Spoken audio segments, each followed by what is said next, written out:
નમસ્કાર દર્શક મિત્રો, આપ જોઈ રહ્યા છો ગુજરાત 20 ન્યૂઝ. હું છું એન્કર અર્પિતા પટેલ. હવે જોઈએ અગત્યના સમાચાર. ખેડૂતો નેતા પર હુમલાના આરોપીઓની ધરપકડની માંગ સાથે ખેડૂતોને કેરાણા જીઆઈડીસી પોલીસ સ્ટેશન પર ઘેરાવ. અમદાવાદ જિલ્લાના બાવળા તાલુકામાં ખેડૂત નેતા શૈલેષ મેર પર થયેલા હુમલાના આરોપીઓને હજુ સુધી ઝડપી પાડવામાં ન આવતા ખેડૂતોમાં ભારે રોષ ફાટી નીકળ્યો છે.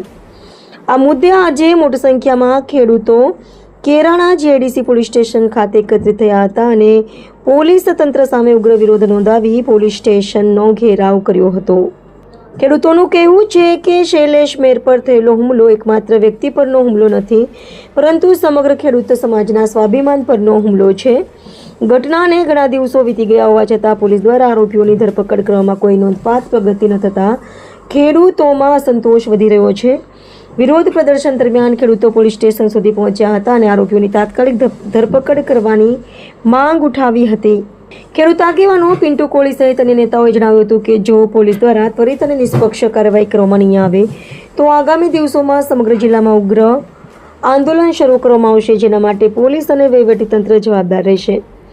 પરિસ્થિતિની ગંભીરતાને ધ્યાનમાં રાખીને કેરાણા જીઆઈડીસી પોલીસ સ્ટેશન ખાતે પોલીસનો મોટો કાફલો તૈનાત કરવામાં આવ્યો હતો. કોઈ અનિચ્છનીય બનાવ ન બને તે માટે ચુસ્ત પોલીસ બંદોબસ્ત ગોઠવવામાં આવ્યો હતો. ખેડૂતોનું કહેવું છે કે તેઓ માત્ર ન્યાયની માંગ કરી રહ્યા છે અને જ્યાં સુધી હુમલાના આરોપીઓની ધરપકડ નહીં થાય ત્યાં સુધી તેમની લડત ચાલુ રહેશે. હાલ સમગ્ર વિસ્તારોમાં તણાવપૂર્ણ માહોલ જોવા મળી રહ્યો છે અને સૌની નજર પોલીસની આગામી કાર્યવાહી પર ટકેલી છે. જય જવાન જય કિસાન. અમે પરમ દિવસે રાત્રે જ્યારે શૈલેષભાઈ ઉપર અસામાજિક તત્વો દ્વારા હુમલો થયો ત્યારે અમે તમામ ખેડૂતો જીઆઈડીસી કેરાળા પોલીસ સ્ટેશનની આવી અને અમે ધામા નાખ્યા હતા. ત્યારે અહીંના ડીવાયએસપી પ્રજાપતિ સાહેબ દ્વારા કહેવામાં આવ્યું હતું કે 24 કલાકની અંદર કોઈ પણ સંજોગોની અંદર તમામ આરોપીઓને પકડી અને પોલીસ સ્ટેશનની અંદર લાવવામાં આવશે. આજે એ 24 કલાકનો સમય પૂરો થયો, પરંતુ પોલીસથી કાંઈ થયું નહીં. એના માટે અમે આજે અમારા ખેડૂત પુત્રના ન્યાય માટે અમે કેરાળા જીઆઈડીસી પોલીસ સ્ટેશનની બહાર આજે અમે હજારોની સંખ્યામાં મહિલા, હજારોની સંખ્યામાં ખેડૂતોએ ધામા નાખ્યા છે. જ્યાં સુધી આરોપીઓ નહીં પકડાય ત્યાં સુધી આમાંથી એક પણ ખેડૂત પુત્ર ઘરે જવાનું નથી. જય જવાન જય કિસાન.